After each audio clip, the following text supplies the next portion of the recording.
ایک خواب جس میں تاریخ کے تمام ادوار حکومت کے عروج اور زوال کو دیکھا گیا۔ یہ خواب کس نے دیکھا تھا اور اس کی تعبیر کس نے بتائی تھی؟ آج ہم اس ویڈیو میں آپ کو بتائیں گے کہ حضرت دانیال علیہ السلام کون تھے، ان کی ولادت کے بعد انہیں جنگل میں کیوں چھوڑ دیا گیا اور انہیں خواب کی تعبیر بتانے کے بعد شیر کے آگے کیوں ڈال دیا گیا تھا۔ حضرت دانیال علیہ السلام اللہ تعالیٰ کے ایک برگزیدہ نبی ہیں۔ آپ علیہ السلام 457 قبل مسیح میں پیدا ہوئے۔ حضرت دانیال علیہ السلام یہودا کی نسل سے تھے، جو کہ بنی اسرائیل میں اعلیٰ مقام اور مرتبے پر فائز تھے۔ جب حضرت دانیال علیہ السلام پیدا ہوئے تو بنی اسرائیل کا زوال شروع ہو چکا تھا۔ ایک روایت کے مطابق اس زمانے میں مصر کے بادشاہ نے یہودا کے بادشاہ کے ساتھ جنگ کا اعلان کر دیا تھا، تو حضرت دانیال علیہ السلام کو ان کے والدین نے جنگل میں چھوڑ دیا، مگر وہاں آپ کو کوئی نقصان نہیں پہنچتا اور آپ وہاں ایک آدمی سے ملتے ہیں جو کہ آپ کی پرورش کرتے ہیں۔ جب حضرت دانیال علیہ السلام جوان ہو جاتے ہیں تو اس دور میں بنی اسرائیل بے پناہ گناہوں اور بدکاریوں میں مبتلا ہو جاتے ہیں۔ اسی دور میں بخت نصر ان پر حملہ کر دیتا ہے۔ بخت نصر بابل کا ایک ظالم بادشاہ تھا۔ بخت نصر لوگوں کو حکم دیتا کہ وہ لوگ اسے سجدہ کریں اور جو نہ کرتے وہ ان پر ظلم ڈھاتا۔ بخت نصر نے بہت سے یہودیوں کو قتل کر دیا تھا اور ان کے مقدس مقامات یعنی ہیکل سلیمانی کو توڑ پھوڑ دیا تھا، اور جو یہودی بچ گئے ان کو اپنے ساتھ غلام بنا کر لے گیا تھا۔ اس بادشاہ نے یہودا کی ریاست پر حملہ کر دیا تھا اور جن لوگوں کو قیدی بنا کر ساتھ لے کر گیا تھا ان میں حضرت دانیال علیہ السلام بھی شامل تھے۔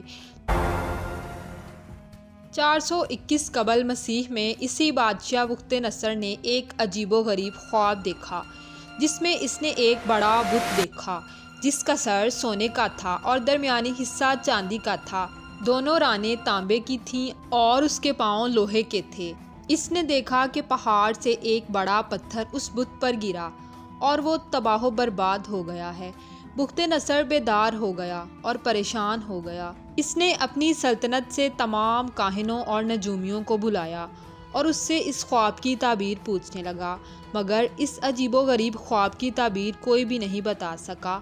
پھر وہاں موجود لوگوں میں ایک شخص نے بخت نصر کو اس خواب کی تعبیر حضرت دانیال علیہ السلام سے پوچھنے کو کہا۔ نیز بخت نصر نے آپ کو اپنے دربار میں بلایا۔ اس وقت آپ اس کی قید میں تھے۔ آپ وہاں تشریف لائے۔ اس بادشاہ نے آپ سے اپنا خواب بیان کیا۔ آپ نے خواب کو سنا اور اس کی تعبیر یوں بتائی کہ اس بت میں سونے کے سر سے مراد تیری سلطنت ہے اور چاندی کے سینے سے مراد تیری سلطنت کے بعد جو سلطنت قائم ہوگی وہ ہے، اور وہ سلطنت تجھ سے چھوٹی ہوگی۔ اس کے بعد تیسری سلطنت جو تو نے تانبے کا حصہ دیکھا ہے وہ سلطنت پوری دنیا پر حکومت کرے گی۔ اس کے بعد چوتھی سلطنت ہے جو کہ لوہے کی طرح مضبوط ہوگی۔ جو تو نے دیکھا ہے کہ اس بت کے پاؤں اور انگلیاں کچھ تو کمہار کی مٹی کی طرح ہیں اور کچھ لوہے کی طرح ہیں، اس کا مطلب یہ ہے کہ اس سلطنت میں بہت زیادہ تفرقہ ہوگا، اور اس کے بعد خدا ایک حکومت قائم کرے گا جو ہمیشہ قائم رہے گی، اور وہ حکومت کسی دوسرے کے پاس کبھی نہ جائے گی، اور تیری حکومت بہت جلد ختم ہونے والی ہے، اور یہاں دوسری اقوام یعنی فارس اور رومی غالب آ جائیں گے۔ بخت نصر نے حضرت دانیال علیہ السلام سے تعبیر سنی تو بہت متاثر ہوا۔ اس نے آپ سے متاثر ہو کر آپ کو اپنے دربار میں نوکری دے دی۔ بارہا حضرت دانیال علیہ السلام کو اپنی عقل مندی اور فہم کو منوانے کا موقع ملا، جس کی وجہ سے آپ نے دربار میں باقیوں کی نسبت اعلیٰ مرتبہ حاصل کر لیا۔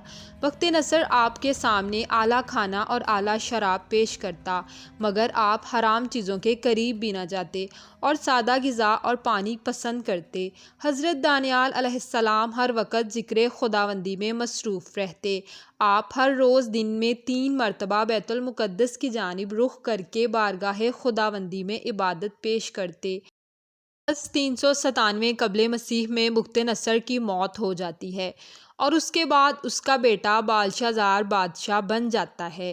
یہ بہت ہی عیاش بادشاہ تھا اور حکومتی امور میں کوئی خاص دلچسپی نہ رکھتا تھا، اور دوسرے وزیر جو حضرت دانیال علیہ السلام کے اعلیٰ مرتبے کی وجہ سے حضرت دانیال سے جلتے تھے، وہ اس بادشاہ کو حضرت دانیال کے خلاف بھڑکانے لگے اور بادشاہ کو بتایا کہ وہ دانیال کہتا ہے کہ بہت جلد اس سلطنت کا خاتمہ ہو جائے گا اور اس کے خدا کی حکومت قائم ہو جائے گی، لہٰذا اس بادشاہ نے آپ کو ایک قید خانے میں ڈال دیا اور اس قید خانے میں آپ کے ساتھ شیروں کو بھی چھوڑ دیا۔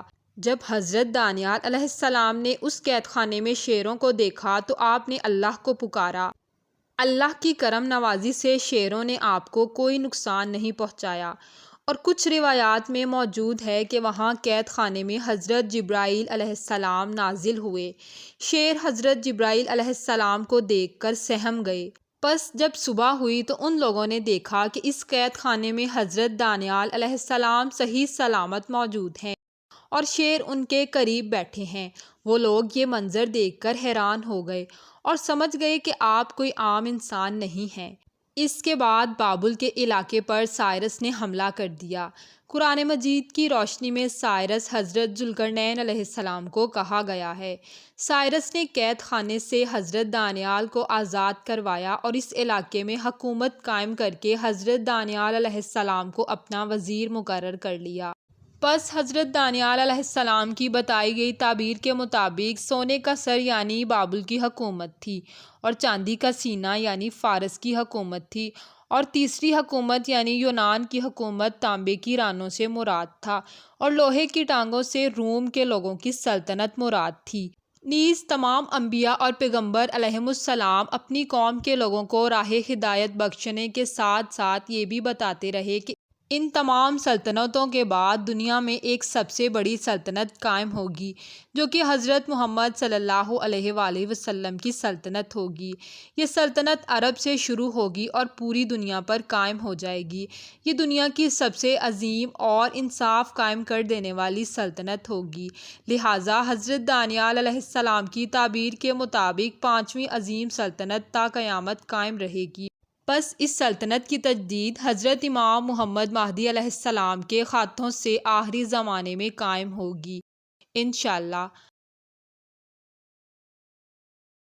معزز سامعین، اگر آپ کو ہماری ویڈیو پسند آئی ہے تو اسے لائک کریں، اپنی فیملی اور دوستوں کے ساتھ شیئر کریں اور ہمارے چینل کو سبسکرائب کریں۔ نیکسٹ ویڈیو تک اللہ حافظ۔